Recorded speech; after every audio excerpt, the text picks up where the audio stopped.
Programa Espírita Quarta Dimensão.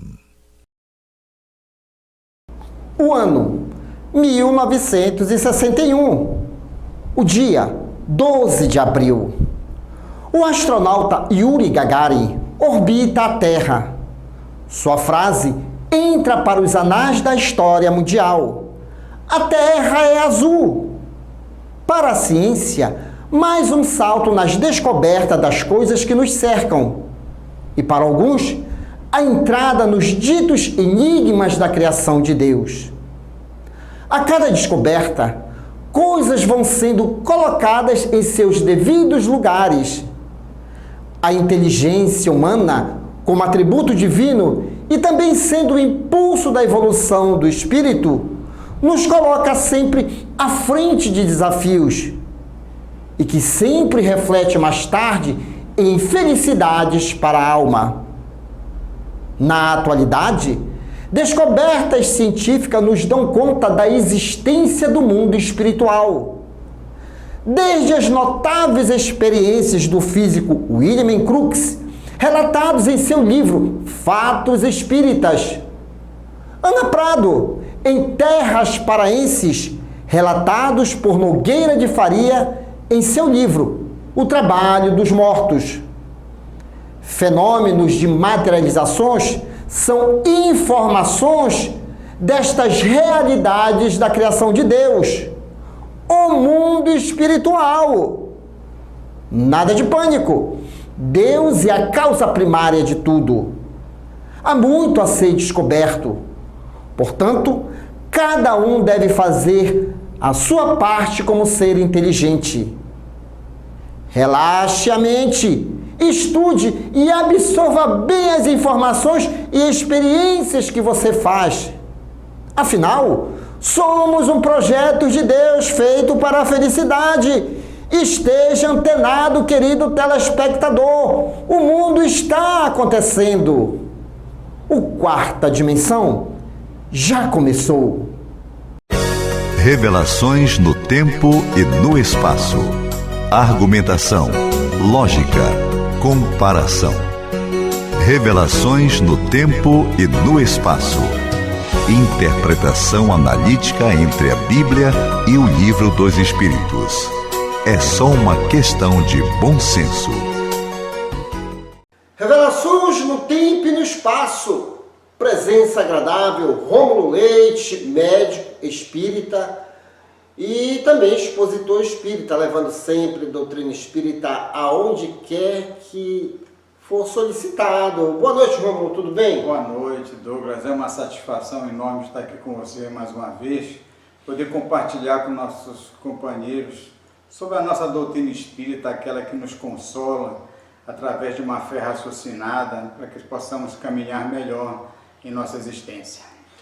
E eu sempre costumo falar aqui para vocês, queridos telespectadores, que o Rômulo Leite é espírita de fato. E ele é um dos desbravadores da seguinte palavra: espiritismo é ciência. Porque o que tem de espírita aí, tentando desconstruir o espiritismo como ciência, não é fácil. Mas por quê?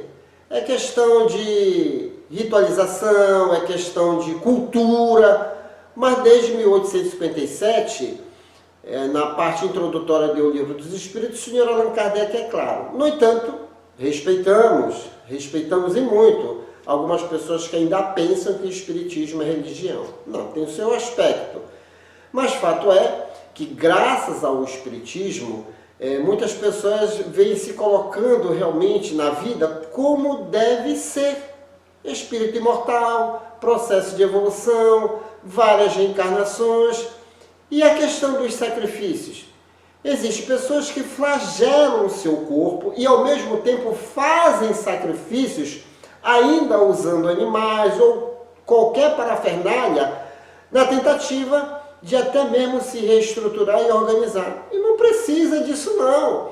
A própria neurociência deu um avanço tecnológico e muito para que nós compreendamos que nós temos capacidades, sim, intelectuais, morais, usar o atributo da inteligência sem precisar fazer esses sacrifícios todos. E o tema de hoje, que eu pedi para o Rômulo aqui nos assessorar também, é sobre os sacrifícios.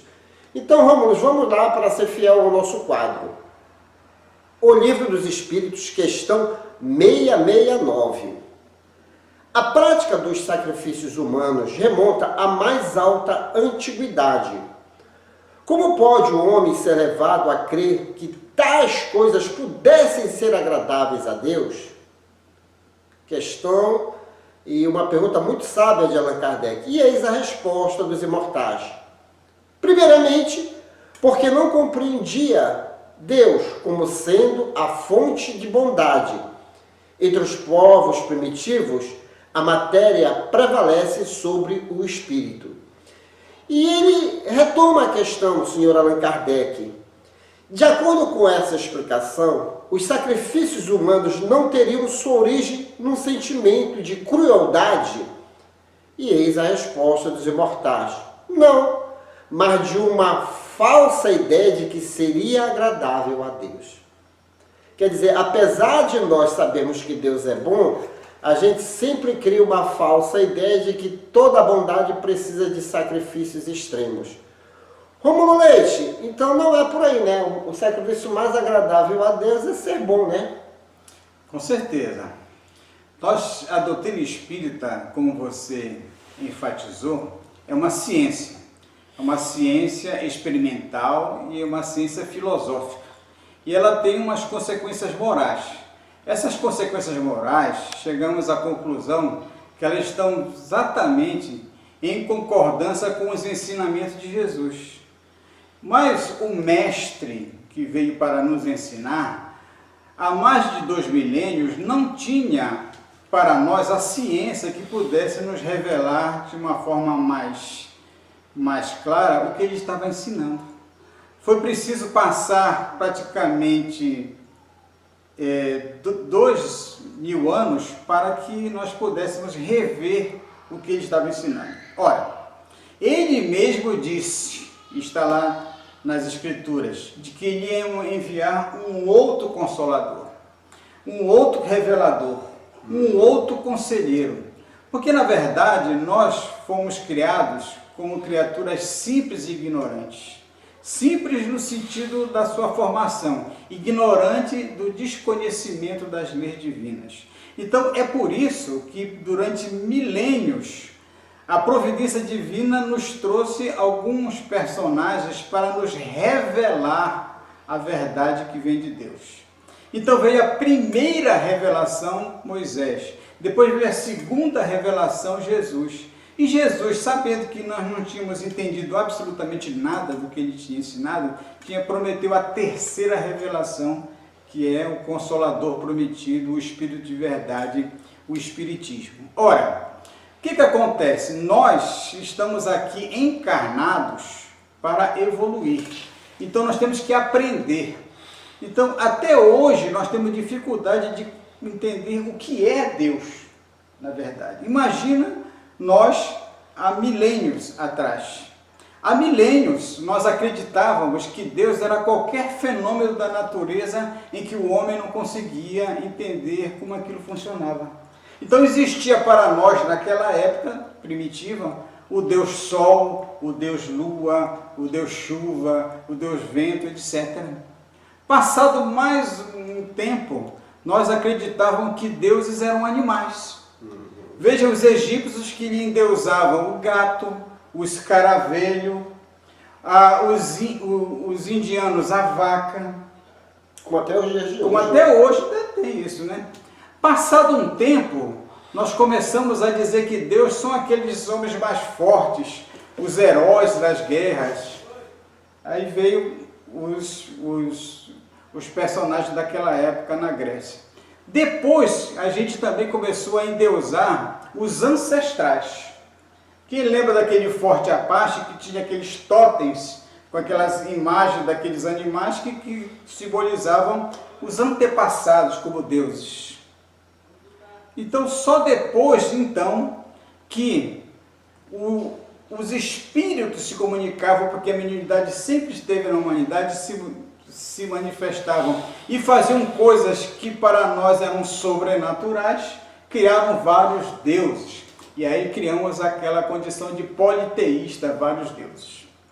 E de acordo com a nossa condição, como nós éramos muito materiais e não conseguimos compreender que Deus era bondoso, porque se Deus era bondoso, por que tanto sofrimento?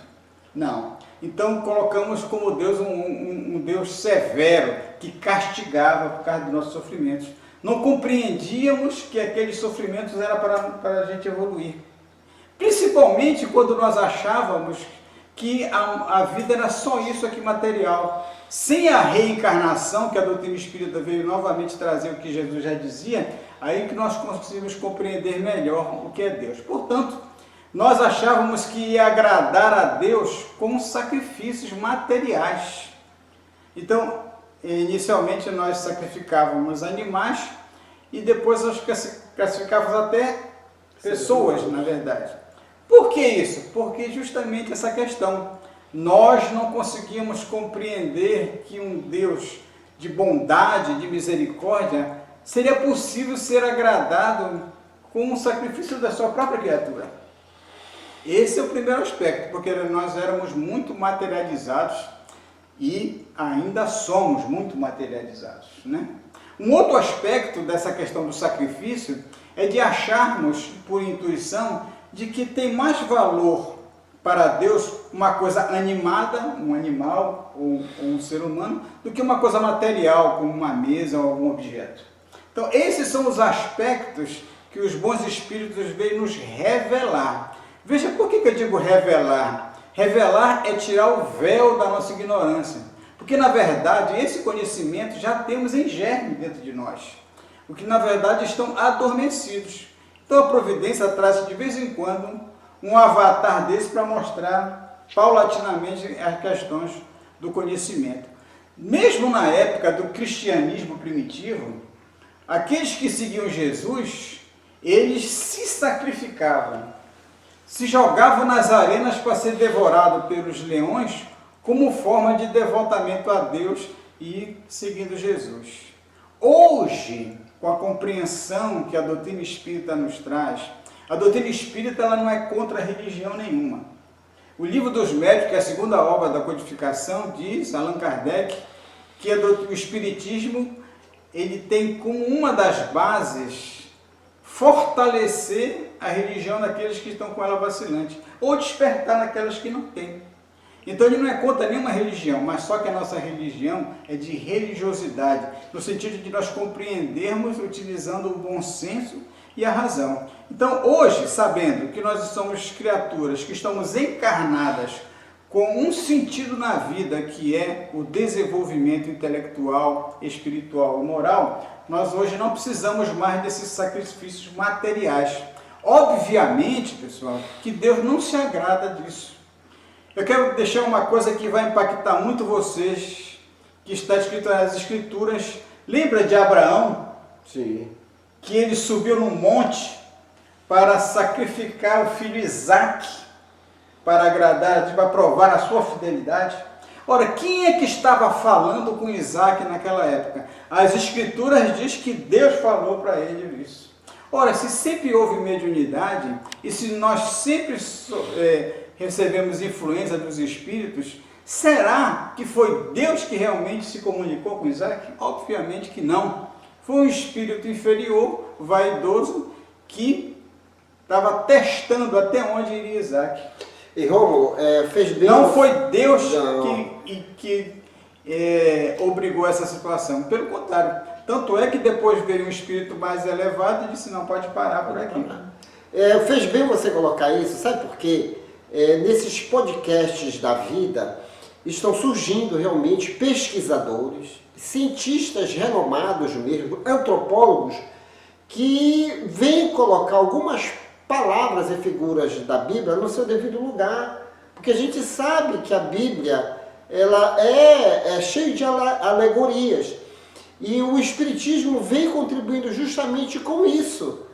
Como é que é? Uma hora Deus diz para sacrificar, outra hora diz que não é. E aí você pontuou uma coisa que é da competência, inclusive no capítulo das obsessões, Allan Kardec coloca que a obsessão é da competência assim do espiritismo, porque as obsessões elas existem.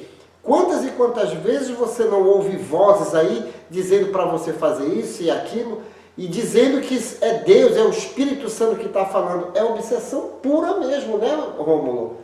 Nós somos seres espirituais. Todas as criaturas são seres espirituais.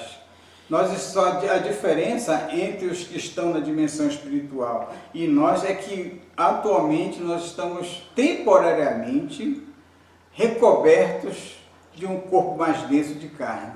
Tem uma questão chamada número 132 dessa própria obra, O Livro dos Espíritos. Allan Kardec faz o questionamento para os espíritos mais elevados que já estão à nossa vanguarda. Perguntou Kardec a eles qual a finalidade, o objetivo da encarnação. E os espíritos superiores, como diz o Evangelho, aqueles espíritos do Senhor que veio para revelar e dar o sentido real dos ensinamentos de Jesus, diz então a Kardec, a encarnação é imposta por Deus para vos evoluir. E vocês só podem evoluir passando pelas vicissitudes da dimensão material. Então nós estamos aqui encarnados numa verdadeira escola, num verdadeiro hospital de alma. Aqui é um ponto só transitório. A nossa finalidade é aproximarmos de Deus através da nossa perfeição relativa. Por que perfeição relativa? Porque perfeição absoluta só Deus único, definitivamente. Mas quando chegarmos a ter essa mesma condição de Jesus, de Espírito puro, não necessitaremos mais de reencarnação, porque já passamos por todas as lições, burilamos no nosso coração, nos sintonizando com a lei de Deus, porque só podemos ser felizes, só podemos ser equilibrados, só podemos ser harmonizados se nós estivermos em consonância com a lei de Deus. Não as 614 leis de Moisés para aquela época primitiva, mas uma lei única de amor e de caridade. Quando nós estivermos assim, obviamente todos nós que estamos aqui reunidos sabemos que estamos ainda muito distantes, uma vez que já até está banalizada a questão da guerra, por exemplo, entre os povos, né? Uma das coisas que, inclusive, tu estás frisando perfeitamente, a figura de Jesus, ele como guia e modelo, ele como mestre. E Jesus sempre sinalizava, nós devemos entender a Deus e amar ao nosso próximo em espírito e verdade. Então, quando a gente começa a analisar a vida em espírito e verdade, nós vamos tirando de rota dos nossos pensamentos e dos nossos costumes a vida material. E a gente vai compreendendo que nem todo sacrifício material condiz que realmente com a nossa realidade de espírito. Então nós devemos sim nos olhar como espírito, como ele falou, em processos de evolução e buscar separar o que é falso e o que é verdadeiro, não é, Rômulo? A finalidade do Espiritismo é trazer a revelação, tirar essas alegorias que estão na Bíblia como se fosse a palavra de Deus. Se coloca na Bíblia como se fosse a palavra de Deus. Como assim a palavra de Deus? Deus escreveu? Ele pôs a mão numa caneta e escreveu no pergaminho? Aliás, eu pergunto, será que Deus tem mão? O que é Deus, na verdade? Pois é. Então, veja que a própria Bíblia mostra que Bíblia, se formos olhar na etimologia da palavra, quer dizer coleção de livros. Entre um livro e outro, às vezes tem séculos que foram reunidos, adulterados, outros foram perdidos. E aí então não podemos colocar todo o crédito naquelas anotações. Porque se hoje sabemos que Deus é um Deus de infinito amor, de superior sabedoria, como que nós poderíamos agradá-lo sacrificando um outro irmão que é a própria criatura dele? É possível isso. Mas, pasmem, ainda existe isso. Ainda existe isso. Animalidade. Ainda existem vários deuses. Ainda existem vários deuses. Por quê? Porque existem vários espíritos que se colocam como deuses. Na própria Igreja Católica são os santos. Né? Meus queridos telespectadores, meus irmãos e minhas irmãs, as verdades elas estão aí, fragmentadas. Nós não estamos desconstruindo a Bíblia, as religiões, pelo contrário. Deus cria sempre e sempre estamos num patamar de evolução. Uns para mais, outros para menos. Mas fato é que nós devemos entender realmente, como diz os Espíritos aqui, a verdadeira bondade de Deus. Nos identificando como seus filhos, co-criadores e esse projeto dele feito para a felicidade. E falando em felicidade, aí vem ele, o palhaço Chantilly, toda a sua equipe no Clube da Alegria Espírita. Depois eu volto.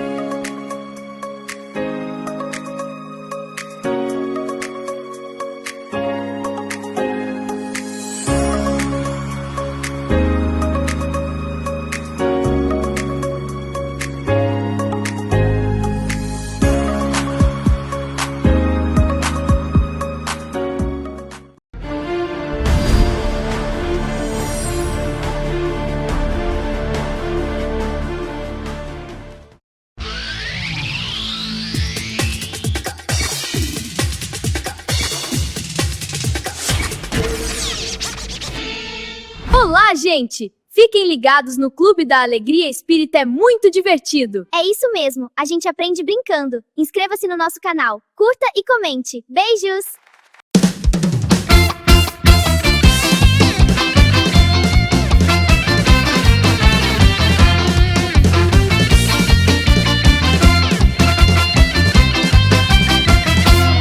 Pode pular, pode dançar, fazer careta e rodar no seu lugar. Mas fique esperto, pois não pode bobear. Tem que fazer estátua quando a música parar. Estátua!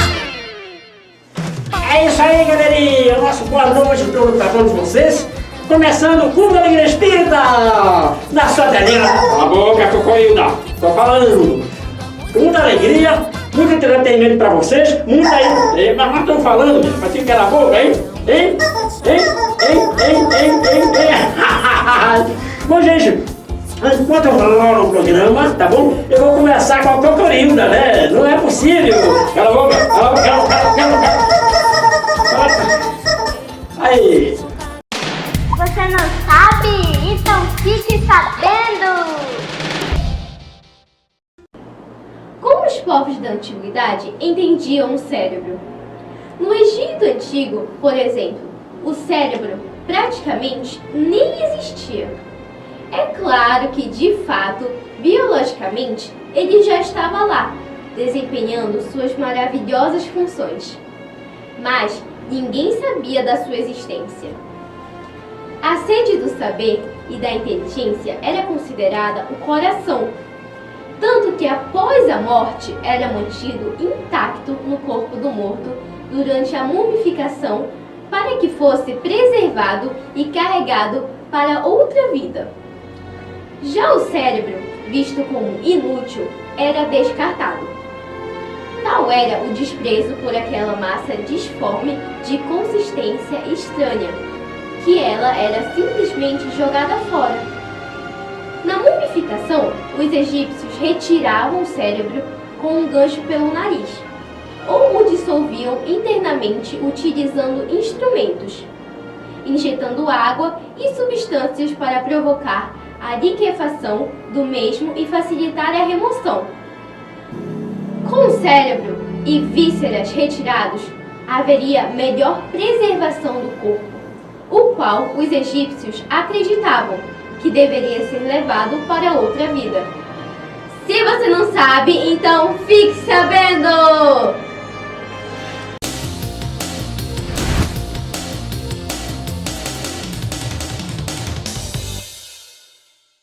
Olá, gente, boa noite! Começando mais um Ciência Espírita Kids, trazendo sempre boas informações sobre a ciência espírita. E o nosso assunto de hoje é sessões mediúnicas. Então, vem comigo! No Brasil, a primeira sessão espírita registrada ocorreu em 17 de setembro de 1865, em Salvador, pelo jornalista Luiz Olímpio Teles de Menezes, um dos pioneiros do espiritismo no Brasil. A reunião mediúnica é um encontro de pessoas cuja finalidade é entender e desenvolver a mediunidade em cada ser vivo. É um meio de compreender o mundo espiritual à nossa volta, obtendo informações esclarecedoras de espíritos superiores e ao mesmo tempo ajudar aqueles espíritos presos à matéria por falta de compreensão. Excluir as sessões mediúnicas das casas espíritas, alegando que as doutrinações de espíritos humanos, ignorantes e sofredores pertencem ao mundo espiritual. Esse raciocínio ilógico e antinatural estabelece a dicotomia, ou seja, uma divisão no processo de intercâmbio mediúnico. O diálogo com os espíritos numa sessão mediúnica é função básica do espiritismo e mais bela e consoladora herança do cristianismo do Cristo. Cancelar as sessões mediúnicas seria voltarmos ao marco zero, isolando-nos dos espíritos amigos, nossos companheiros de evolução humana. Bom, gente, o nosso programa fica por aqui. Até o próximo domingo com mais um Ciência Espírita Kids. Tchau!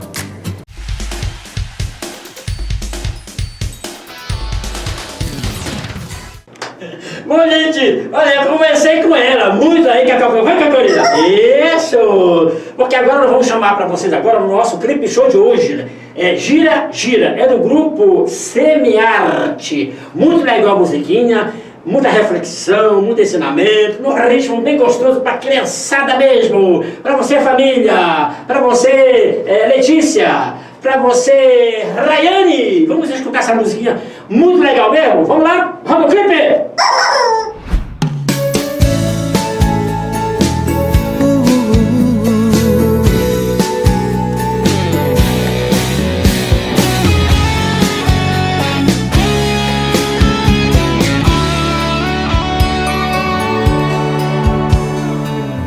Fica para sempre, nada ficará como está.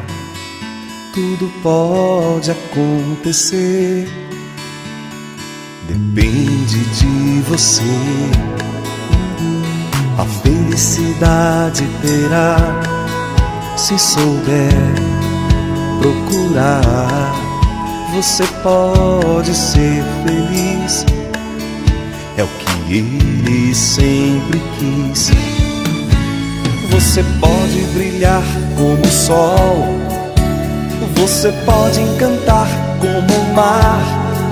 Se você pode sorrir, se você pode cantar, então você já é feliz. O mundo gira, gira, gira, a voz do planeta chama, chama. Aquele que ama, ama, ama e tem esperança. Que o mundo de hoje mude e encontre o sentido do amor. Este é o segredo, a chave pra acabar com a dor.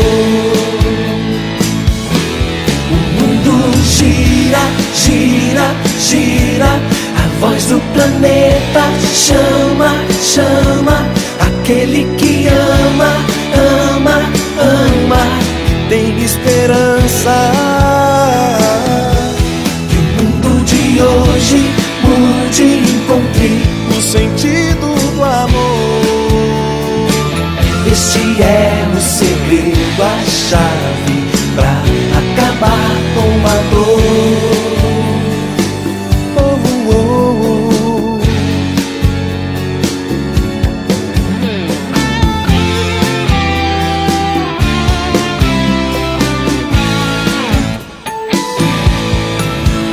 Você pode brilhar como o sol, você pode encantar como o mar. Se Se você pode sorrir, se você pode cantar, então você já é feliz. O mundo gira, gira, gira. A voz do planeta chama, chama. Aquele que ama, ama, ama. Tem esperança que o mundo de hoje mude e encontre o sentido do amor. Este é o segredo, a chave pra acabar com a dor. O mundo gira, gira, gira. A voz do planeta chama, chama. Aquele que ama, ama, ama. E tem esperança que o mundo de hoje mude e encontre o sentido do amor.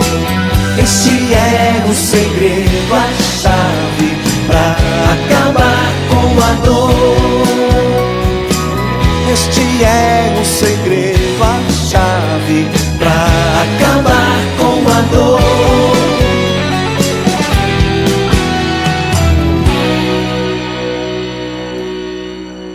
Bora, tio Tidinho, tá na hora! Entra em cena, rapaz! Rapaz, isso! Ei, chega atrasada, a tia tá conversando, batendo papo com ela, né? Que Cocorilda. Isso! Vamos agora aos nossos abraços aos nossos amigos que prestigiam a gente, né? Um abraço vai para o nosso querido amigo Bradock. Alô, Bradock, um abração para você e para sua netinha Manuela. Isso, Manuela. Um abraço lá de Centração, né? A Denise. A Denise não perde um. Não perde um, ela vai até jantar na frente da televisão, né? Coloca lá a mesa lá do dia, assistindo um programa que é legal. E a Rayane lá do Capanana. Ela dança todas as músicas. Ó, já vi ela dançando, viu? Isso! O quê? Quer mandar abraço? Leandro? Isso! Olha, levante um abraço. Tá bom? E bom, gente, até o próximo domingo! Tchau!